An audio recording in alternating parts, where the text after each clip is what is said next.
네, 우리 서로 인사하겠습니다. 우리 사랑하고 축복합니다. 서로 인사하죠. 우리 예배를 통해서 힘을 얻습니다. 한 주간 동안에 우리를 애워쌌던 모든 문제들이 예배를 통해 다 날아가 버리기를 원합니다.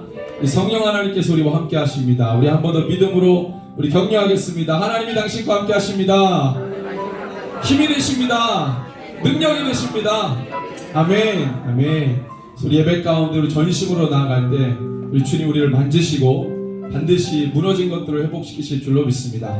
우리 시간에 예배를 올려드리면서 함께 간구할 때 주님 하늘문을 여시고 하나님의 은혜와 능력이 우리 가운데 부어지고 우리가 주의 보좌 앞으로 달려가는 귀한 시간이 되게 하여 주십시오. 이렇게 고백하며 우리 함께 예배를 올려드리고 함께 간구하겠습니다. 주의 이름 부르고 기도합니다. 주여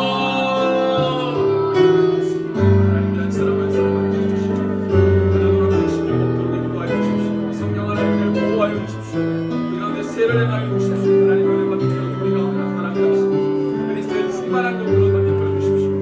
땅의 것이 아니라 하늘의 것으로 하나님을 덮어주시고 하나님 아버지 순전한 것으로 막이고 하나님 아버지 흰 옷으로 우리를 덮어주셔서 우리 안에 있는 모든 수치를 덮어주시고 가려주시고 하나님 세임으로도 주님 앞에 담대함으로도 나아갈 수 있도록 아버지 하나님 성령의 능력으로 우리가 용맹한 자로 설 수 있도록 하나님 우리를 사로잡아 주시고 한 사람 한 사람 하나님 믿음으로 하나님 서로가 격려하고 하나님 예배를 통하여 하나님의 웃음을 듣고 하나님 아버지 두 발의 힘을 얻고 일어서서 하나님 세상을 향해 보여하고 예수 이름을 선포하는 믿음의 내 사람들로 다 일어나게 하여 주시옵소서. 하나님 예수 이름을 우리가 믿습니다. 하나님 아버지 계신 십자가의 능력 사망 권세를 누르고 이기신 예수 이름을 우리가 믿습니다. 선포하여 주옵소서.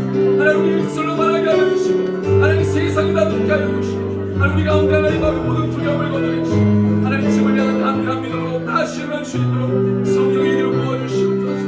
우리 한 사람 한 사람 만나주시옵소서. 우리 한번 시간에 중보할 때 우리 옆에 있는 우리 함께 예배드리는 모든 한 사람 한 사람 하나님 귀한 예배자입니다.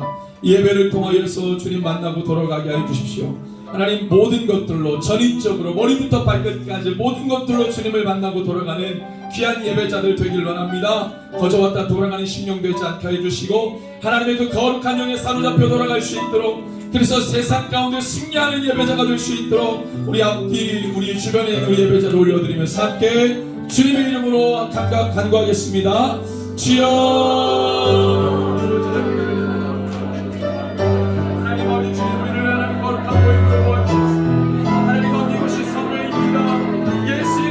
아버지 주의 권능으로 함께 해주시고 아버지 마음을 다해 주신 앞에 나가는 심령 붙잡아주시고 하나님 아버지 주님의 모든 것들로 우리 심령 가운데 들어오셔서 하나님 무너진 것이 세워지고 하나님 아버지 주님 모든 깨어진 마음들이 하나님 아버지 다시 한번 추스려지고 주님 앞에 하나님 아버지 흐려졌던 하나님 아버지 아버지를 주시는 아버지 이런 시간 되게 하여 주옵소서. 하나님 한 사람 한 사람 잠든 주님 앞에 주님 앞에 나갑니다.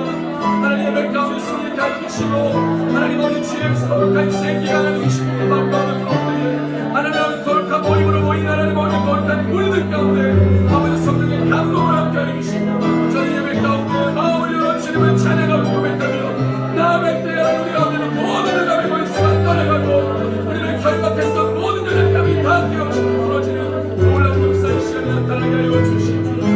주여 우리를 자유케 하신 주님을 찬양합니다. 다같이 주님이 가르쳐 주신 기도 함께 고백합니다. 하늘에 계신 우리 아버지 아버지의 이름을 거룩하게 하시며 아버지의 나라가 오게 하시며 아버지의 뜻이 하늘에서와 같이 땅에서도 이루어지게 하소서. 오늘 우리에게 용할 양식을 주시고 우리가 우리에게 잘못한 사람을 용서해 준 것 같이 우리 죄를 용서하여 주시고 우리를 시험에 빠지지 않게 하시고 악에서 구하소서. 나라와 권능과 영광이 영원히 아버지의 것입니다. 아멘. 할렐루야. 다 자리에서 일어나셔서 우리 주님을 경배하고 찬양합니다. 주님의 그 놀라운 사랑이 우리 가운데 힘을 부어주시고 모두 무너진 것이 회복되어 치료될 줄로 믿습니다. 우리 주님의 사랑을 함께 고백하며 찬양합니다.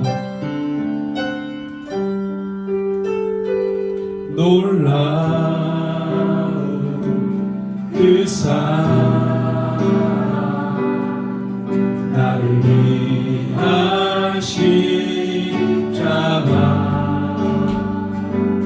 모든 죄 지시고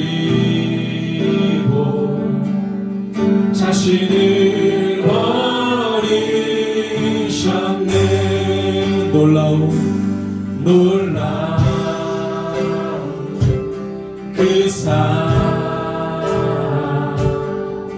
나를 위한 십자가, 모든 죄 지시고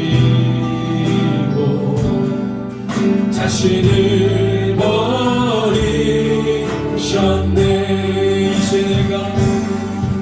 이제 내가 상관하리요.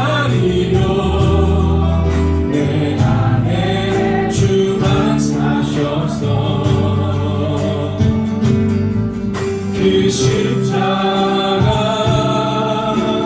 전하리라. 주의 뜻을 이루리라.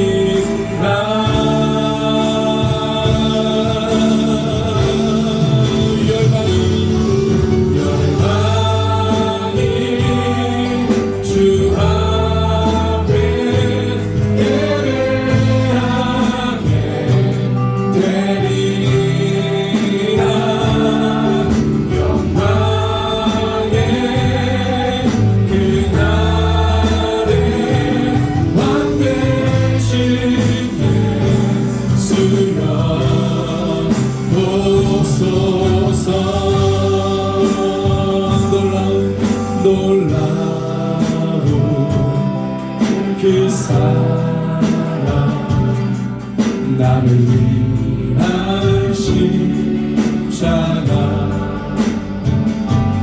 모든 죄 지시고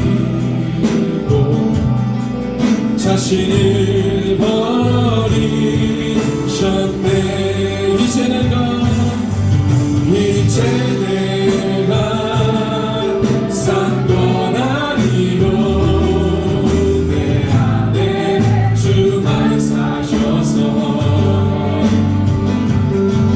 그 십자가 전하리라. 주의 뜻 이루리라.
천국 소망으로 천국 소망으로 하나의 나는 세상을 이기리 선포합니다.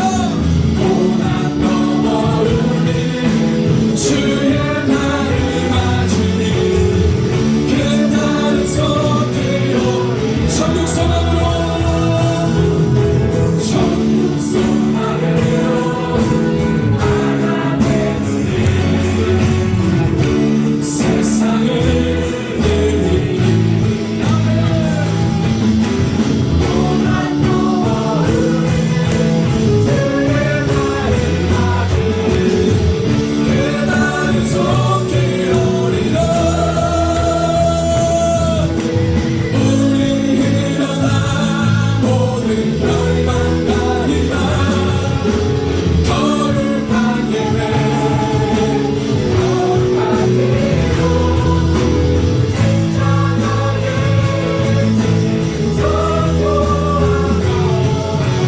영광의 주의 길다 예수 그리스도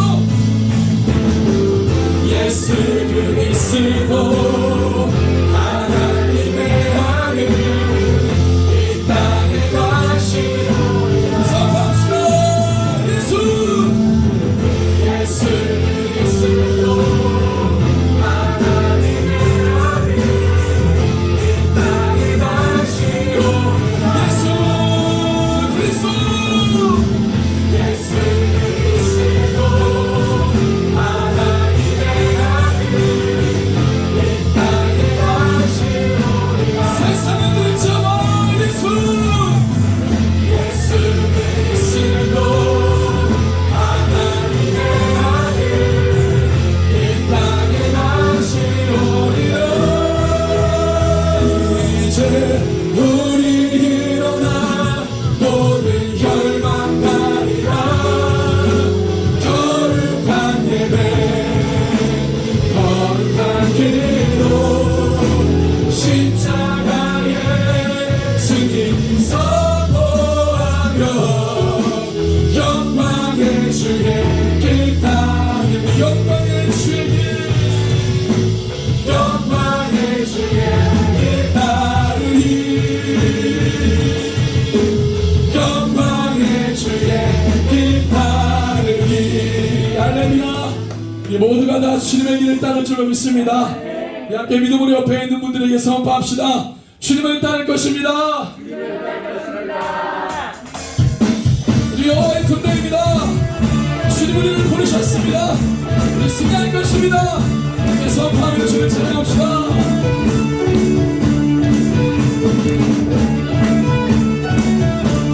전쟁을 하신 만군의 주님 주의 군대함 전진하신 아멘 두려워하는 승리의 함성 온 땅을 들이대 이기신 예수 십자가의 보혈 승리의 아멘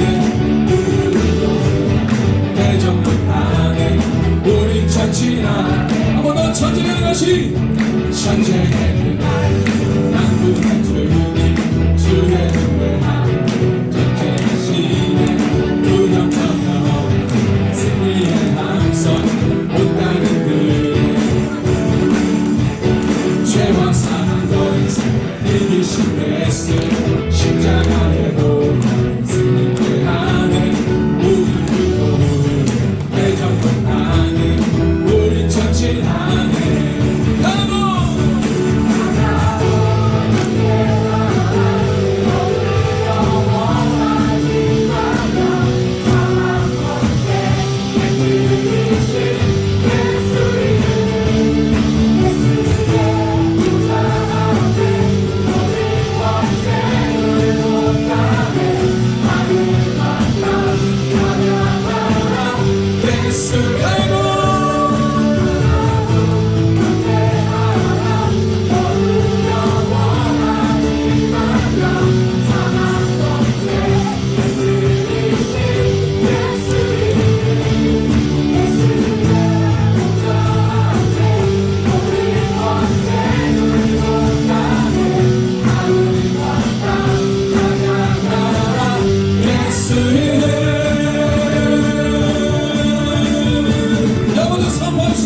선지에 만군의 주의 능력 전쟁하시네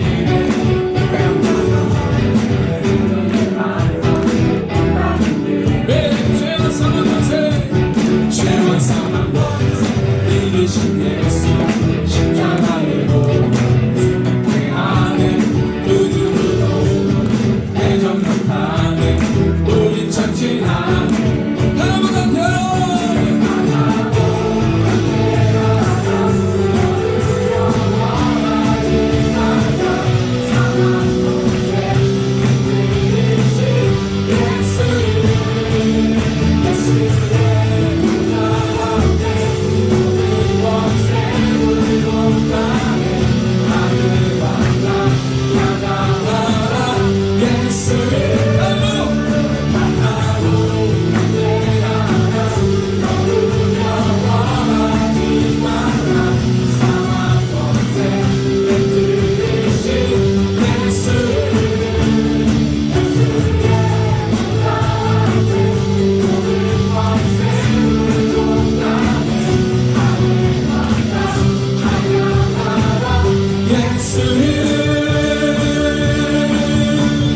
전쟁이 능하신 여호와 하나님 주님의 나라는 흔들리지 않네 주 예수 이름으로 어둠 물러가네 영원한 왕의 왕 주 예수 주님의 군대는 물러서지 않네 적진을 향하여 전쟁의 선포 주 예수 이름으로 어둠 물러가네 영원한 왕의 왕 전쟁이 다시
전쟁에 들어가신 여호와 하나님 주님의 나라는 흔들리지 않네 주 예수 이름으로 어둠 물러가네 영원한 왕의 왕 주 예수 주님의 군대는 물러서지 않네 적진을 향하여 전쟁을 선포해 주 예수 이름으로 원수를 못하네 예방에서 바보다 전쟁을 다시 전쟁에 들어가신 여호와 하나님 주님의 나라는 흔들리지 않네 주 예수 이름으로 어둠 물러가네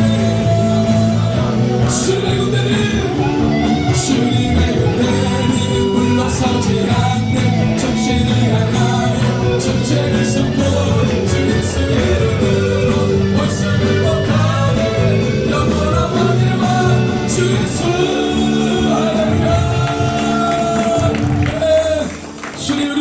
하셨습니다. 우리 여호와의 군대입니다. 모든 세대의 영광을 변화시킬 군대를 부르셨습니다. 믿음으로 선포하며 나아가십시다.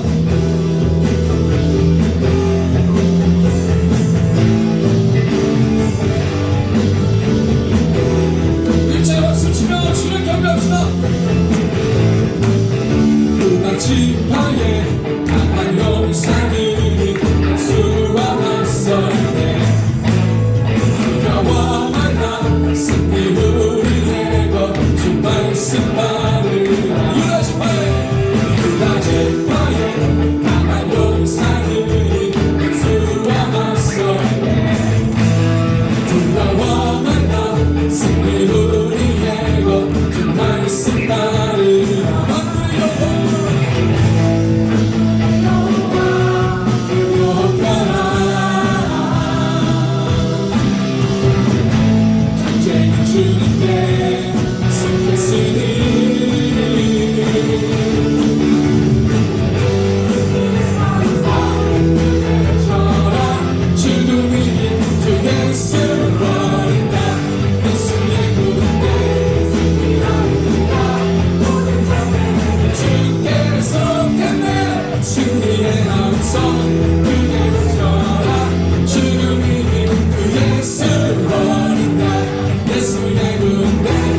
가운데 큰 능력으로 임하신 주님을 찬양합니다. 이 삶을 일으키시고 새롭게 하실 줄로 믿습니다. 함께 고백하며 찬양합니다.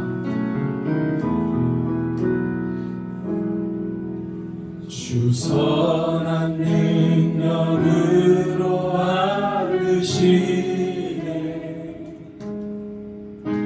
그 크신 발로 날 붙드시네 절망 속에도 흔들리지 않고 사랑하는 주 얼굴 보아리 주 선한 능력으로 주 선한 능력으로 안으시네 그 크신 발로 날 붙드시네 절망 속에도 흔들리지 않고 사랑하는 주 얼굴 구하니 선한 능력으로 일어서니 주만을 지하리 믿음으로 우리 고뇌 안에 주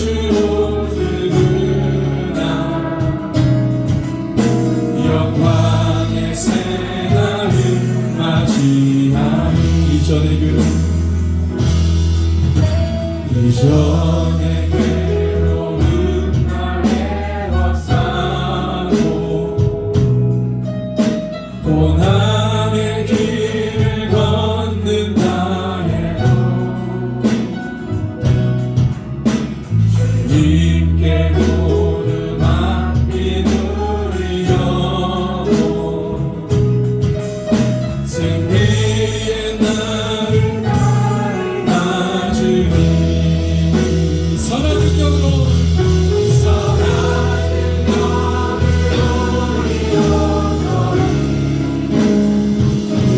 주만을 제하리 믿음으로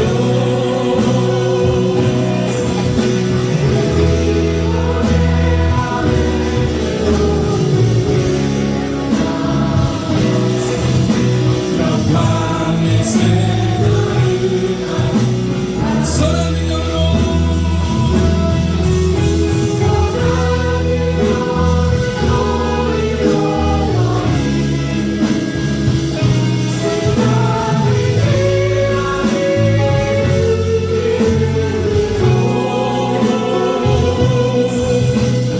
우리 고뇌 안에 주들으나 영광의 새날을 맞이하니 주님이 마신 고난의 쓴잔 주님이 마신 고난의 쓴잔을 우리도 감사하며 받으리 주님의 남은 고난 채워가며 예수와 복을 위해 살리라 주님이 마신 주님이 마신 고난의 쓴잔을 우리도 감사하며 받으리 주님의 남은 고난 채워가며 예수와 복을 위해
하나님 우리에게, 우리 한국교회에게 하나님 마지막 때 모든 환난과 어려움을 이길 수 있는 주의 능력을 부어주시옵소서. 선한 능력으로 이기게 하여 주시옵소서. 삶 가운데 죄의 침륜에 빠지지 않게 하여 주시고 그 이길 수 있는 성령의 능력이 여기 있는 모든 자들 한국교회 가운데 부어지게 하여 주시옵소서.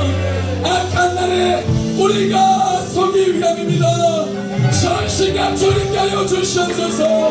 오 성령 하나님 부어주시옵소서.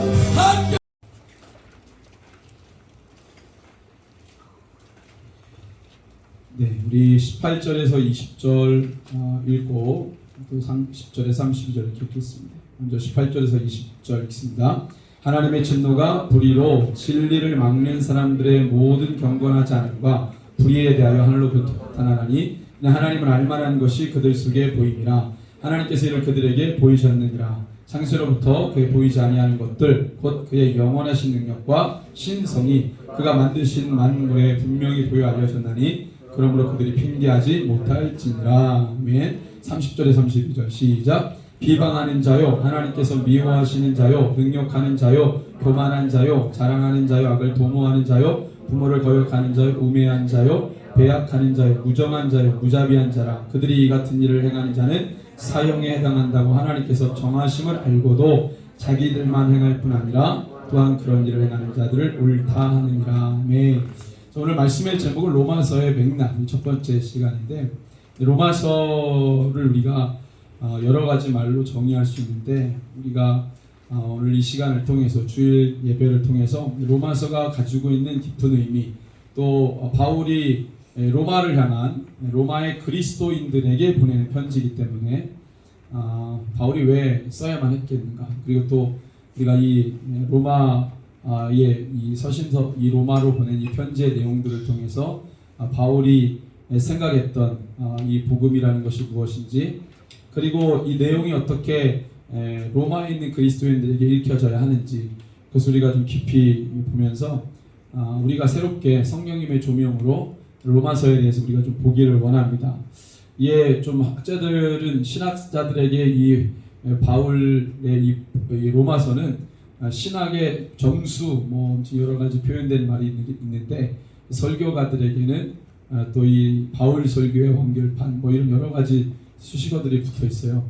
그러니까 로마서를 우리가 어떻게 보느냐가 되게 중요한데, 로마서 어떻게 읽어야 되느냐라고 질문할 때 로마서를 왜 썼느냐를 우리가 보게 되면 우리가 어떻게 읽어야 되는지가 분명해집니다.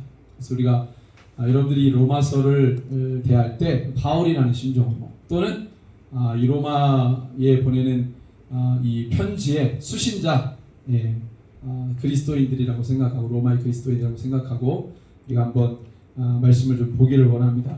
이 로마서는 편지입니다. 편지. 여러 가지 정의를 할 수 있지만 로마의 그리스도인들에게 보내는 편지죠. 굉장히 긴 편지입니다.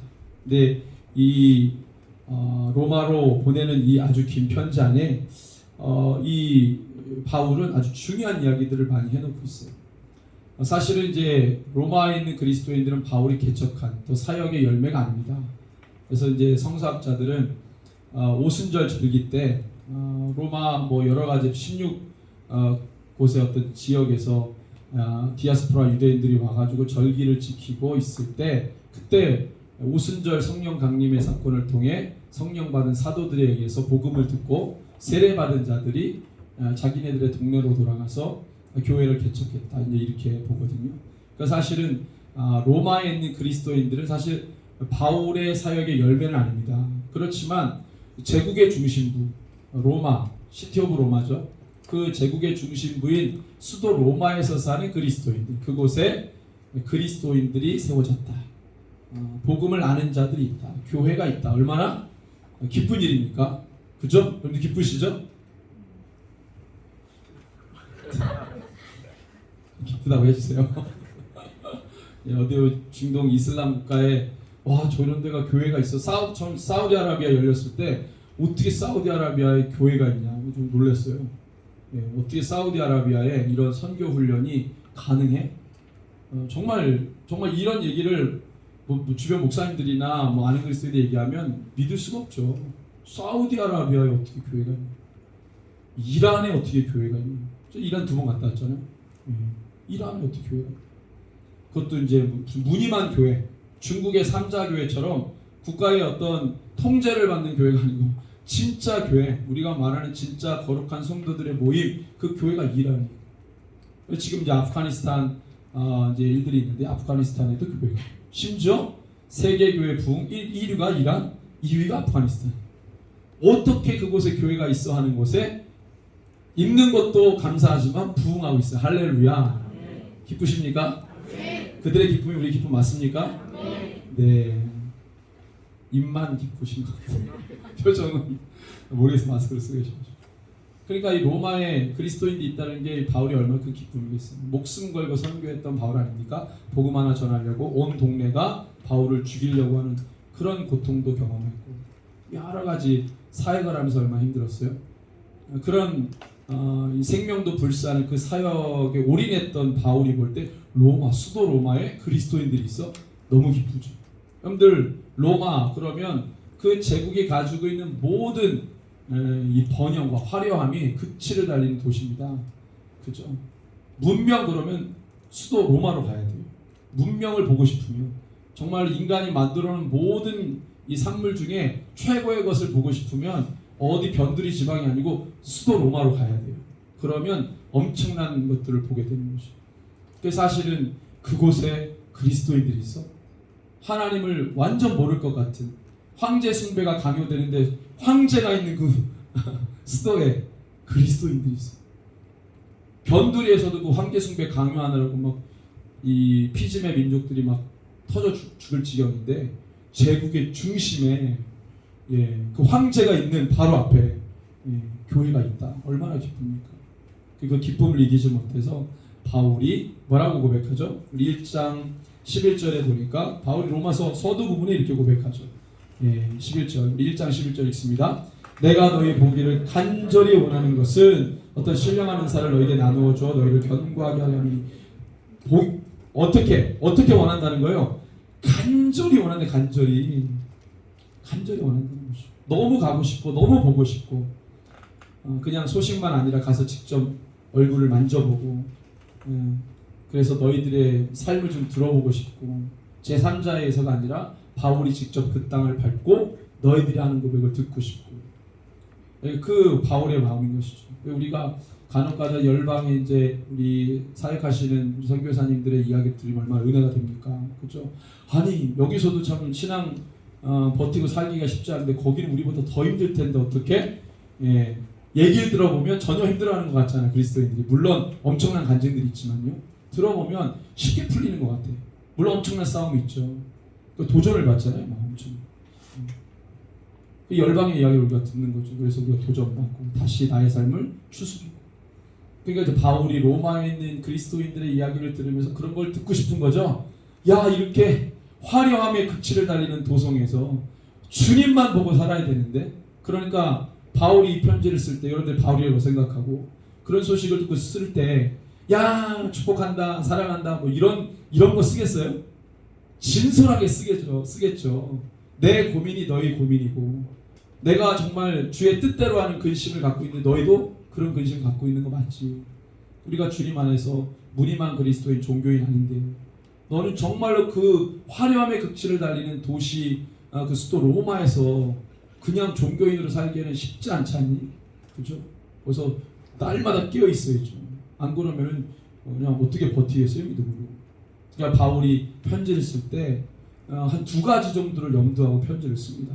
첫 번째는 뭐겠어요? 뭐 여러 가지 있을 수 있지만 한 2가지 정도 우리가 보면, 근데 수도 로마에 살고 있는 유대인들이, 여러분들 이제 예수님을 믿게 됐어요. 오순절 성령 강림 사건을 통해 디아스포라 유대인들 아닙니까? 유대인이니까 절기 지키러 예루살렘 왔어요. 오순절 절기 지키러. 근데 거기서 처음 듣는 얘기가 들려지는 거죠. 같은 유대인인데, 보니까 우리가 알기로는 갈릴리 지방 천안 지역의 사람인 것 같은데, 억양을 보니까.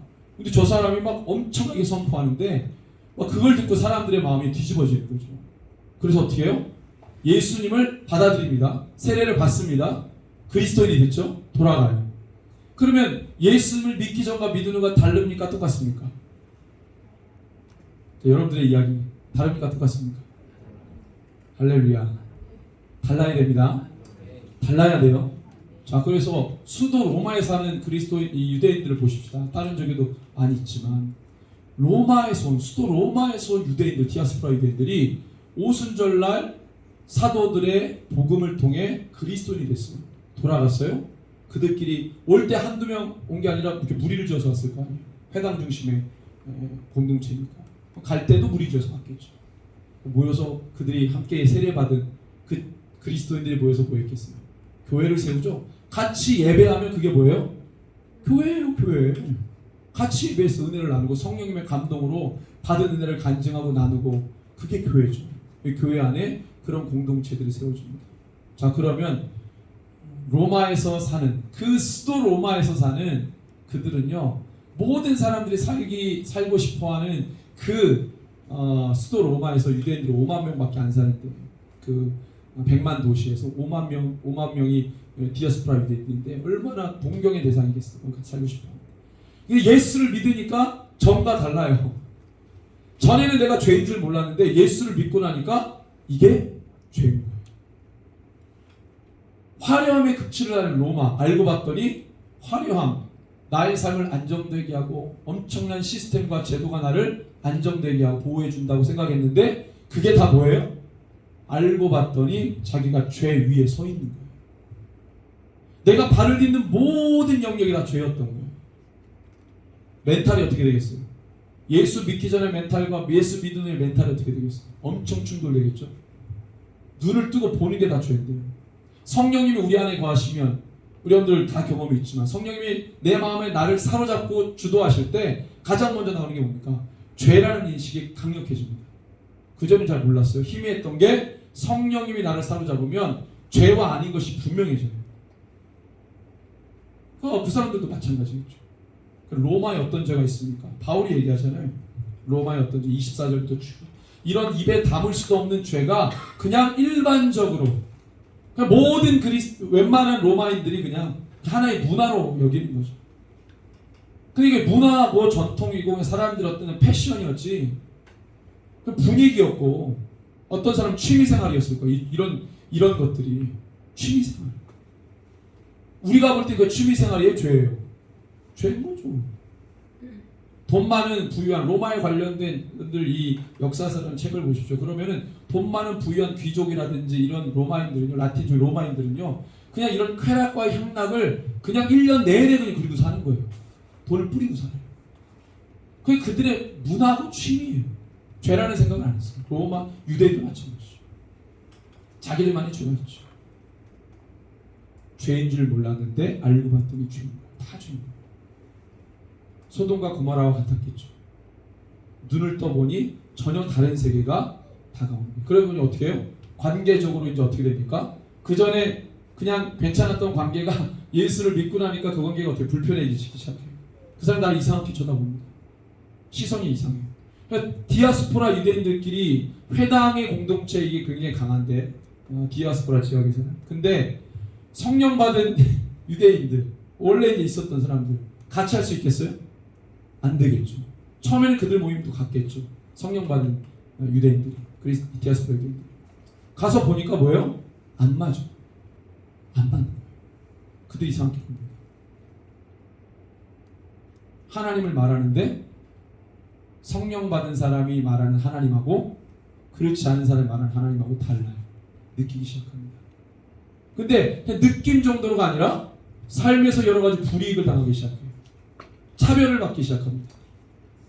로마에 사는 디아스포라 유대인들이 그러한 경험을 하기 시작해요. 예수 믿기 전과 후가 완전히 달라져요. 삶의 구조 자체가 바뀌어져요. 그때는 어떻게 됩니까? 빨리 노선을 정해야 되겠죠. 이게 뭐지? 왜 예수를 알고 났는데 그 예수가 메시아이고 그리스도인 것을 받아들이고 성령이 내 안에 계시고 세례받고 난 다음에 보니까 너무 불편해진 거예요. 자연스러웠던 게 다 불편해집니다. 그때 우리가 어떻게 해야 돼요? 아유 모르겠어 옛날로 돌아갈래. 그러면 그걸 끝나는 거예요. 그때 어떻게 됩니까? 빨리 노선을 정해야죠. 내가 만난 예수를 향해서 내가 마음을 드려야 되겠죠. 바울이 이런 어떤 취지로 처음에 편지를 썼을 거예요. 너희들이 알고 있는 모든 것이 다 죄이다. 죄. 그걸 알려주는 거야. 이 편지다. 이제 너희들 예수 믿었지. 예수 믿은 이제 시간이 좀 지났는데 너희들 안에 이런저런 소식이 들리는데 안타깝다. 이런 죄를 끊어내야 돼. 예수를 믿지 않는 디아스포라 유대인의 죄, 그리고 예수를 믿은 후에 또 불구하고 여전히 그 죄의 흐름 가운데 디아스포라 유대인이 있습니다. 그것에 대해서 바울이 이야기합니다. 죄를 다루고 있습니다. 근데 이제 처음에 우리가 읽었던 18절에 32절은 이방인에 대해서 먼저 얘기하죠. 이게 죄에 대해서 왜 먼저 얘기하느냐?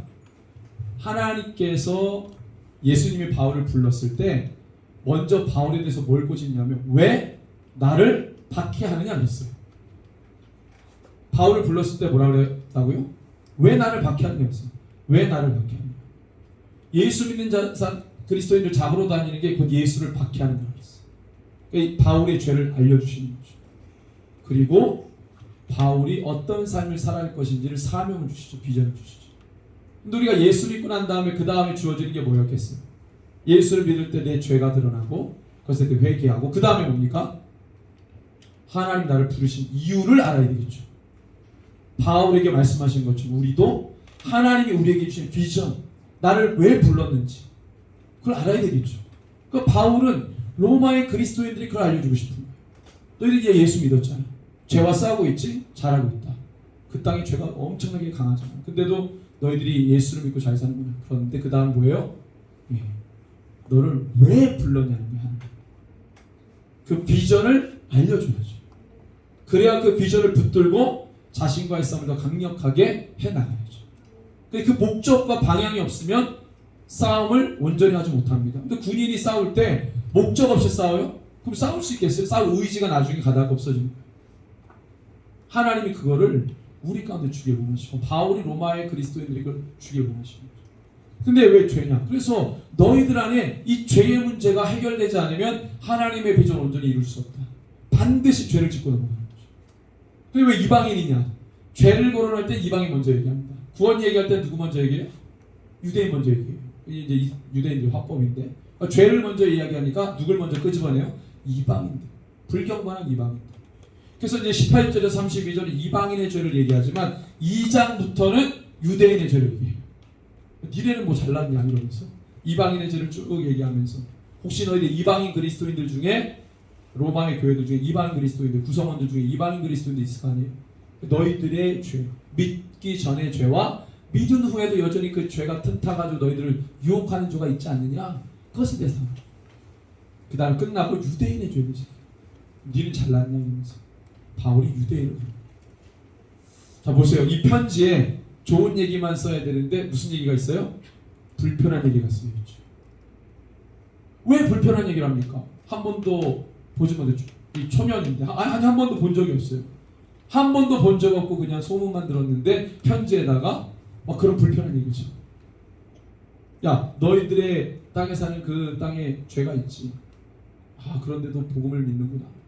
근데 여전히 그 죄가 너희들 안에 있지 않냐. 한번 살펴봐. 아직도 그 죄가 너희들 유혹하고 있잖아. 미혹하고 있잖아. 혹시 그 죄 가운데 아직도 여전히 있는 사람들은 없느냐. 그 21절에 보니까 뭐 이렇게 얘기해. 하나님을 알되 하나님을 영화롭게도 아니하며 감사하지도 아니하고 오히려 그 생각이 허망하여지며 미련한 마음으로 얻어져. 하나님을 알되, 하나님을 알되. 이방인이 지금 이방인에 대한 얘기하는 거죠. 하나님을 알되. 너가 신앙을 가진 이방인인데 어떻게 해요? 하나님을 영화롭게 안 한다는 거예요. 근데 우리가 예수를 믿는데 그냥 믿는다라는 말로 부족해요. 그 믿는다라는 말에 뭐가 있어야 되겠어요? 그분을 영화롭게 하는 거죠. 그분을 그분 되게 하는 거예요. 이게 너무 중요해요. 그리고 예수 믿는다는 게 그냥 예배 와서 앉아서 예배하는 게 예수 믿는 게 아닙니다. 우리가 막 찬양했어요. 막 뜨겁게 찬양. 난 덜 뜨겁게 찬양해. 이런 차이가 아니에요. 영화롭게 한다는 말은 그분을 그분 되게 한다는 거예요. 너의 삶. 종교적인 행위나 이런 우리가 모여서 하는 것들은 그것에 대한 열매인 것이죠. 삶 가운데 내가 주님과 전혀 다르게 살다가 여기 와가지고 열심히 찬양하는 척 연기할 수 있어요. 그런데 그건 누구만 아십니까? 하나님이 그 사람의 진정성을 하나님이 아시고. 우리 몰라요. 하나님이 아시고. 하나님을 알 때 하나님을 영화롭게도 안 하고 감사하지도 않고 오히려 그 생각이 허망하여지고 그 다음에 뭐라고 표현하니 마음이 미련해졌대요. 미련한 마음을 얻어졌다. 근데 우리 가운데 예수를 믿어도 여전히 우리 가운데 나를 짓누르는 그런 나를 미련하게 만든 어두움의 그림자나 그런 영적 실체가 우리 안에 있지 않습니까? 가만 놔둬야 되겠어요? 아니죠. 그걸 끄집어내야죠. 끊어내야죠. 그 주님을 영화롭게 하는 그리스도인으로 다시 거듭나야죠. 하나님을 아는데 아는 곳으로만 끝나는 종교인 줄 얼마나 많습니까? 예수 믿기 전에 죄의 흐름 가운데 있는 게 그대로 예수 믿은 후에도 연결되는 거예요. 그 흐름을 끊어야 되는데 그렇게 못 끊는 거예요. 나의 버릇과 습관과 간습이 나를 여전히 붙잡고 있어요. 어떤 흐름이 나를 계속 붙잡고 있는 거예요. 끊어져야지. 바울이 지금 그 얘기를 하는 겁니다. 그래야 주님의 비전으로 우리가 달려갈 수 있는 거예요. 그러니까 바울이 얼마나 처절하게 자기 싸움을 싸워냈습니까? 여러분들 우리가 예수 믿으면 싸우는 자입니다. 아멘. 우리 싸우는 자입니다. 무엇과 싸웁니까? 환경과 싸우고 상황과 싸우고 그 다음에 자기 자신과 싸우죠. 그러니까 바울은 처절하게 이 싸움을 싸워내는 자입니다. 로마의 그리스도인들에게도 너 여전히 싸우는 자인지를 묻고 있는 거예요. 가장 치열한 싸움은 자기 자신과의 싸움이죠. 너는 너희들의 죄와 싸우고 있는 거예요. 그래서 18절에 그들을 뭐라고 말했냐면 이렇게 얘기했습니다. 하나님의 진노가 불의로 진리를 막는 사람들 이렇게 얘기합니다. 진리를 막는 자들이 있어요.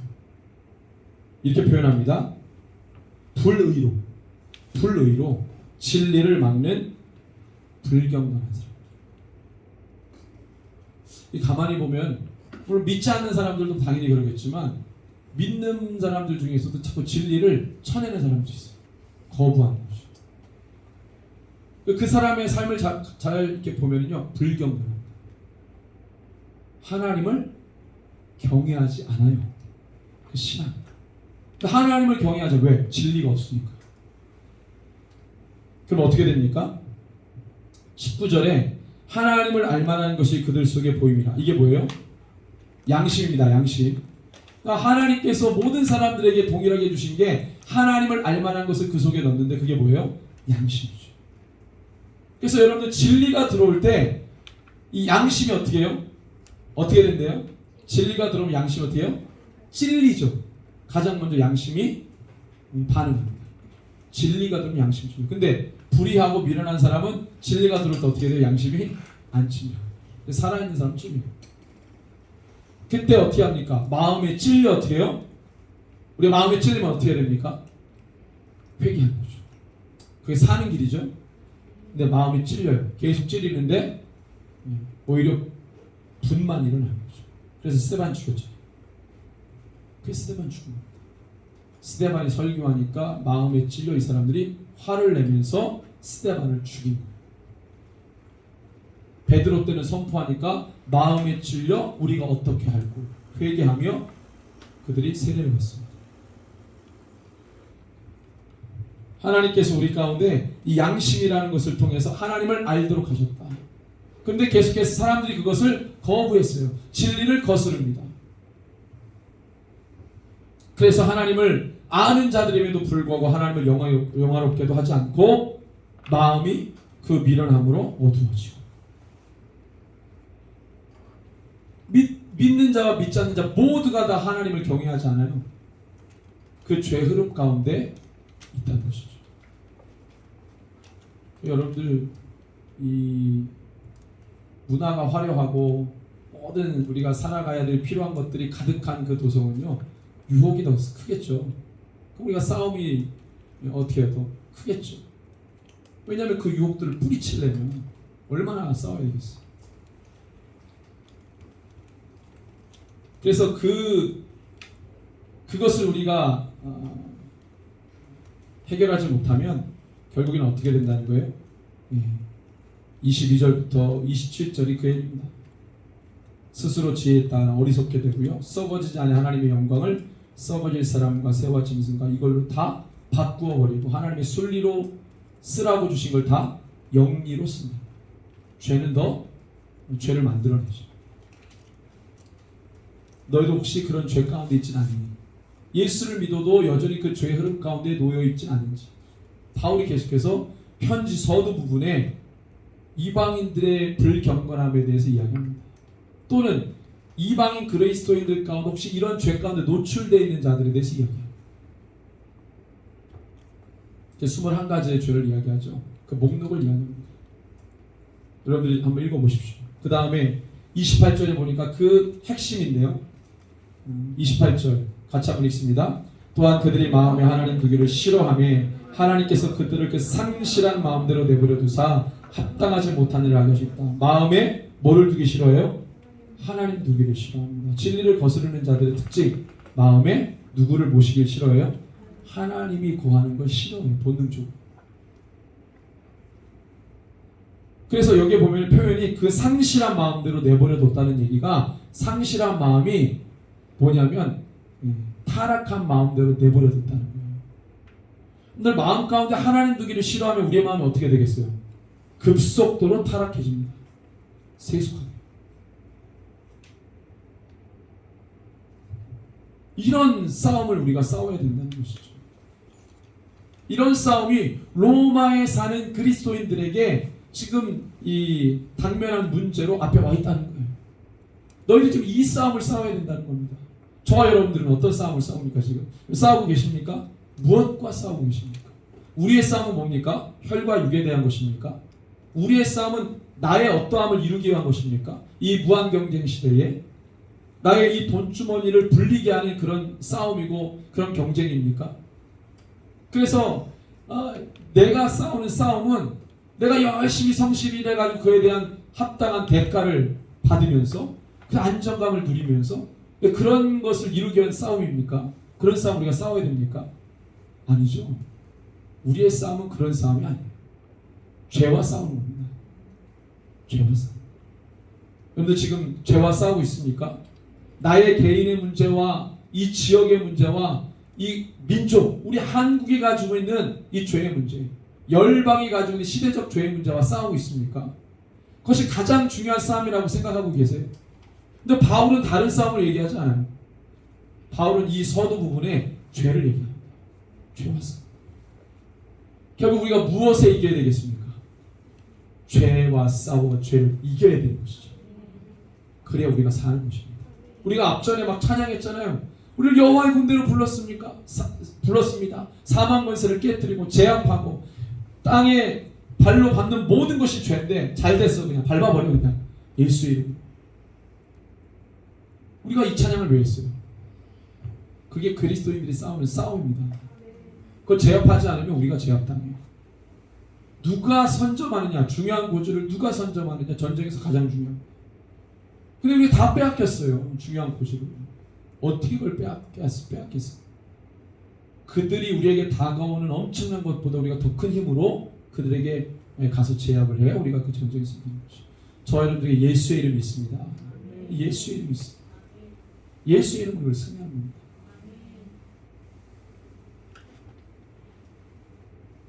그래서 이 바울은 이방인들의 이 죄에 대해서 언급할 때 이걸 처절하게 싸워야 된다라고 계속해서 이야기합니다. 너희들이 싸우지 않으면 승리할 수 없다.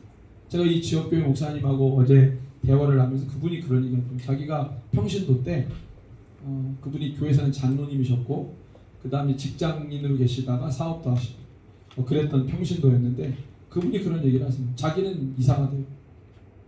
자기는 평신도 때 자기가 직장인 생활을 한다거나 사업할 때 거래처하고 뭔가 할 때 엄청나게 많은 불의를 저질렀던.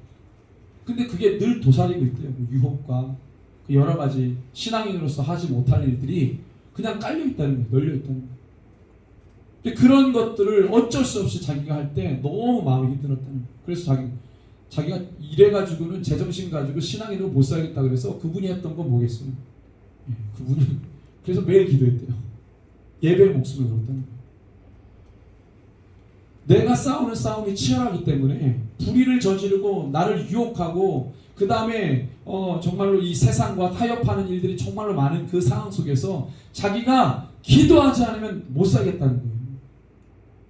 그래서 목사님이 됐는지 모르겠어요. 그 신앙 때문에. 근데 그분이 그래요. 반문하는 거예요. 그런데 자기가 평신도 때 그렇게 살았는데 자기가 이제 자기 교회 성도한테 그게 물어봤대요. 별일 있는 것 같아서 물어보면 요즘 별일 없으세요? 그러면 별일 없는데요? 그 이분이 막 그 얘기를 듣는데 가슴이 터질 것 같다는 거예요. 별일이 없으면 안 되지. 별일이 있어야지. 지금 별일이 많은 세상이잖아요. 어떻게 별일이 없냐. 별일이 없다는 얘기는 지금 종교인이라는 그분이 저한테 죄송하지만 그분은 종교인이에요. 신앙 죽었다. 별일이 있어서 그거 가지고 씨름하고 기도하고 주님께 매달려야죠. 시대가 어지럽고 지금 개인사부터 해가지고 온통 세상이 이렇게 시끄러운데 어떻게 별일이 없냐. 하나님과 지금 교통하고 있지 않다는 거예요. 하나님과 친밀함을 누리는 자는 세상과 싸웁니다. 어떻게 별일이 없겠어요. 그분이 어떻게 그렇게 이 험난한 세상에 이 불확실히 과도한 이 세상에 어떻게 더 기도하지 않고 예배하지 않나요? 자기는 도무지 이해가 그거를 기히 여겼더라. 목사님 눈시울이 붉어지는 사람이 자기는 그게 이상. 제가 어제 사석에서도 얘기했지만 그분이 설교를 준비하는데 정말 열심히 정말 말도 순화해서 잘해가지고 준비를 했는데 단만 올라가면 강해진다는 거예요. 성령이 왜 그런지 모르겠어요. 그래서 자기 사모님한테 내가 이 단만 올라가면 설교문은 전혀 이렇게 안 돼 있는데 단에만 올라가면 이게 주체가 된다. 근데 좀 부드럽게 해볼까? 근데 나중에 사모님이 어떻게 해서도 안 되는 거 아니까 그냥 하던 대로 하세요. 성령님이 막 마음 주시는. 늘 우리는 싸우는 사람이에요. 죄와 싸움. 어떻게 싸우겠습니까? 주님이 공급해 주신 능력 아니고 우리가 어떻게 싸우겠습니까? 이런 죄들과 어떻게 싸우겠어요? 제가 오늘 광고 시간에도 좀 말씀드리겠지만 지금 이 세계를 덮고 있는 죄악이라고 하는 것이요. 우리가 기도로 뚫지 않으면 이거 못 싸워요. 엄청난 악한 법들이 지금 우리 국가를 밀고 들어오잖아요. 무슨 법 만드는 게 유행이에요. 지금 이상한 법을 만드는 게 악법을 만드는 게 유행이에요. 멘탈이 사악한 사람들이 만드는 악한 법들이 만들어지는 게 그거를 입법화 시키는 게 무슨 유행인지 그런 것들을 해요. 여러분들 이걸 우리가 어떻게 저지합니까? 이렇게 세상이 시끄럽고 이렇게 난리인데 기도하지 않고 하나님께 연합하지 않으면 어떻게 우리가 이기겠냐? 깨어있지 않으면 우리가 어떻게 승리하겠냐? 별일이 없어요. 별일이 있어야 합니다. 씨름해야 되죠. 주님. 바울이 편지 서두 부분에 이렇게 강력한 얘기를 대놓고 이방인 그리스도인과 유대인 그리스도인들이 보라고 들으라고 읽으라고 이야기하는 겁니다. 얼마나 불편한 이야기들이 많겠어요. 유대인들 그리스도인들부터 나를 정죄하는, 이방인 그리스도인들부터 나를 정죄하는. 바울은 그들을 사랑합니다. 사랑이 뭡니까? 죄 가운데 내버려두는 게 사랑이 아닙니다. 끄집어내는 게 사랑이에요. 너가 지금 발을 딛고 살아가는 곳이 죄덩어리라고 말하는 게 사랑이에요. 그걸 알려주는 게 사랑이에요. 그래서 대한민국이 지금 이 예전에 세월호 배가 그렇게 사고를 당한 것처럼 그때 수많은 목사님들이 그 설교하다가 많은 공격을 당했는데 저는 그게 맞다고 생각해요. 세월호 사건 여러 가지가 얘기가 있지만 결론적으로는 뭐예요? 영적인 모습이다. 예수님이 망대 무너져가지고 사람들 많이 죽었던 유대인들의 사건 하나를 얘기하면서 그거는 유대인들이 기억 속에서 지워지지 않을 사건이에요. 예수님이 말하는 거예요. 그 사건은 그냥 일어난 게 아니다. 시사하는 바가 있다. 세월호 사건도 마찬가지죠. 왜 세월호 사건이 일어났냐? 여러 가지 얘기가 있지만 그때 목사님들이 한국의 모습 같다. 침몰하고 있는데도 선장에 말하지 않으면 그냥 구명조끼 끼고 가만히 있는 사람들. 거기서 누가 살았습니까? 본능적으로 살겠다는 의지를 자기가 자각해서 결정한 사람만 다 살았어요. 애들이든지 어른이든지. 가만히 있어 움직이지 말고 가만히 계세요 있다가 다 죽었어요. 꼭 한국의 모습 같다. 떠먹여주는데 그런데 다 죽는 거죠. 우리 마지막 날에 우리가 싸워야 되는 이 싸움이 큽니다. 저와 여러분들이 정말 믿음으로 깨어서 이 시대에 아까 싸우고 먼저는 자기 자신과의 싸움과 싸우고 승리하시길 바랍니다. 여기 있는 모든 분들이 바라기는 자기 자신과의 싸움, 그건 자기를 버리는 건데 그 자기 자신과의 싸움을 자연스럽게 그건 자연스러운 태도가 되도록 여러분들 그렇게 되었으면 좋겠습니다. 그래야지만 우리가 마지막 날에 이 사탄과 싸우죠. 이 계시록 2장 말씀에 보면은 우리 이 말씀만 보고 기도하겠습니다. 계시록 2장에 보면 12절부터 17절에 보면 버가모 교회가 나옵니다. 페르가모, 버가모는 고대 왕국이 버가모 왕국이 있었던 것이 로마 제국이 침략해 들어가기 전에는 독립적 왕국, 자기네들 독립적 문화와 역사와 국가를 유지했던 민족이 페르가모, 버가모 왕국입니다. 이 버가모 7개 도시를 언급하는데 소아시아의 페르가모, 버가모 도시를요 유독 이 도시만 어떤 도시인지를 얘기해요. 다른 이 6개의 도시는 그렇게 얘기하지 않는데 12절, 13절에 보면은 이 도시가 어떤 도시인지를 하나님이 영적으로 진단하고 계세요. 너가 지금 이 그리스도인들이 살고 있는 그 페르가모 지역이 어떤 지역인지 우리 13절을 같이 읽습니다. 너가 어디에 사는지를 내가 아노니 거기는 사탄의 권자가 있는 데라. 내가 내 이름을 굳게 잡아서 내 충성된 증인 안디바가 너희 가운데 곧 사탄이 사는 곳에서 죽임을 당할 때에도 나를 믿는 믿음을 저버리지 아니하리로다. 표현을 이렇게 구체적으로 하는데 여기밖에 없다. 물론 여러 가지 도시들의 영적 진단이 있지만 다른 데도 여기는 대놓고 얘기해. 너가 사는 곳은 이런 곳이다. 사탄의 권자가 있다. 거기에는 고대 왕국의 이 신전들이 즐비하고 왜? 독자적인 문화와 독립 국가를 유지했기 때문에 그들이 가지고 있었던 자기들만의 신전도 있고요. 근데 그거를 하나님이 뭐라고 그래요? 사탄의 권자가 있다고 얘기합니다. 너희들이 사는 곳이 그렇답니다. 로마도 그렇고 우리가 사는 도시도 마찬가지입니다. 역사적으로 뿌리박아 그 죄가 깊이 박혀온 그 땅. 충주는 역사가 얼마나 됩니까? 사람이 이 땅에서 거주한 역사가 얼마나 됩니까? 한번 찾아보세요. 3,000년 이상입니다. 충주가 사람들이 모여 산 게 3,000년 이상이에요. 얼마나 죄가 관여했겠어요. 우리가 이 땅에 있는 죄와 싸우는 겁니다. 3,000년 이상 동안 왕노릇했던 이 충주 지역에 더러운 악한 영들과 싸우는 거죠. 너가 사는 곳이 사탄의 권장이다. 오늘 어떻게 이해했어요? 13절에 보니까 안디바라고 하는 충성된 증인인데 이 사람이 뭐예요? 내 이름을 굳게 잡아서. 우리가 이런 견고한진들을 깨트릴 수 있는 유일한 무기는 예수의 이름을 붙드는 거예요. 그러지 않고서 이길 수 없습니다. 그 충성된 증인 안디바가 순교당했어요. 그런데도 그 공동체에서 순교자가 나왔는데도 깨지지 않고 무너지지 않고 믿음으로 버텼대요. 그게 우리 승리의 전략입니다. 결국 예수의 이름이에요. 모르겠어요. 저는 여러분들은 뭐 얼마나 기도하시는지 모르겠지만 충주를 위해서 기도 많이 하십시오.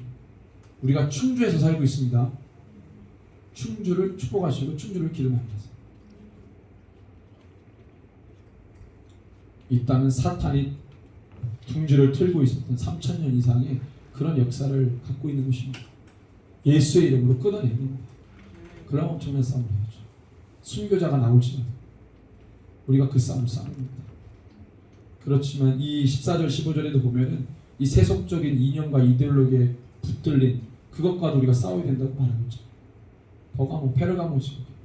그런데 이 지역을 뒤흔드는 나쁜 사상, 이데올로기, 이 청주에서 간첩 발견했다. 그 흐름이 여기 교육 관련해서는 이 좌파가 다 잡고 있잖아요. 마을학교 할 때 그걸 제가 알아보고 있어요. 그걸 다 잡고 있더라고요, 좌파들이. 아마 청주에 있는 간첩이 이 충주에도 아마 연결돼 있을 거예요. 제가 볼 때는 대놓고 간첩질했던 사람. 그런 사람들이 청주에 목사도 있고 누구 이렇게 나이 드신 분이 있는데 완전 좌파. 그 인맥들이 충주에 없겠어요?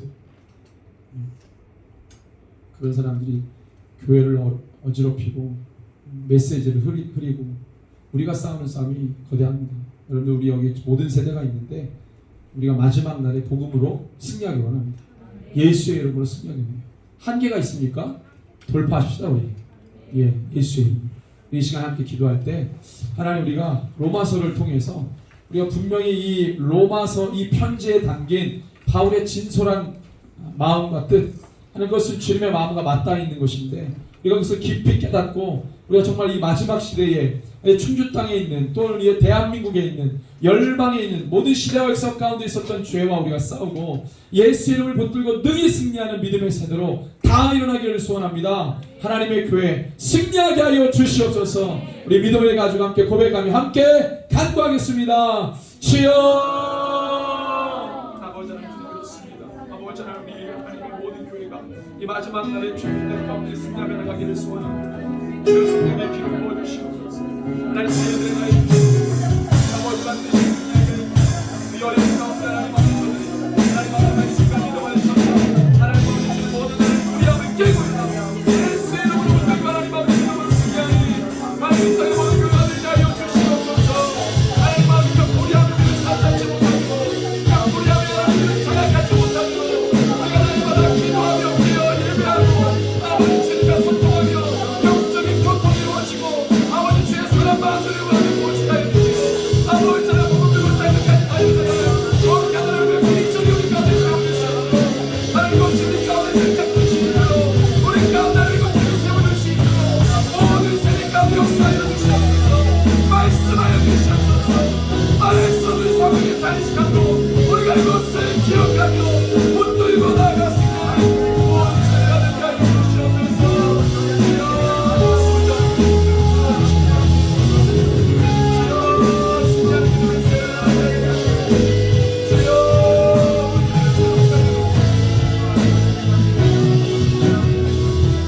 주님 감사합니다.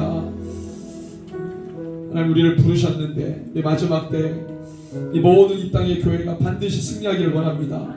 주님 우리를 부르신 목적이 무엇인지 분명히 하기를 원합니다. 열방의 회복입니다. 그러기 위해서 먼저 나를 회복시키신 주님을 찬양합니다. 하나님 이 지역을 넘어 민족과 결국에는 땅끝 열방의 모든 민족들을 반드시 예수 이름으로 회복시키시고 그 십자가 앞에 무릎 꿇게 하실 줄로 믿습니다.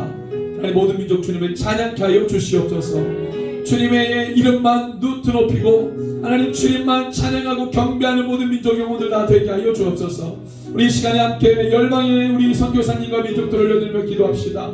주 하나님 곳에 하나님의 놀라운 능력 아버지 주님의 복음의 역사가 나타나게 하여 주시옵소서. 하나님 간구를 주님 앞에 올려드립니다.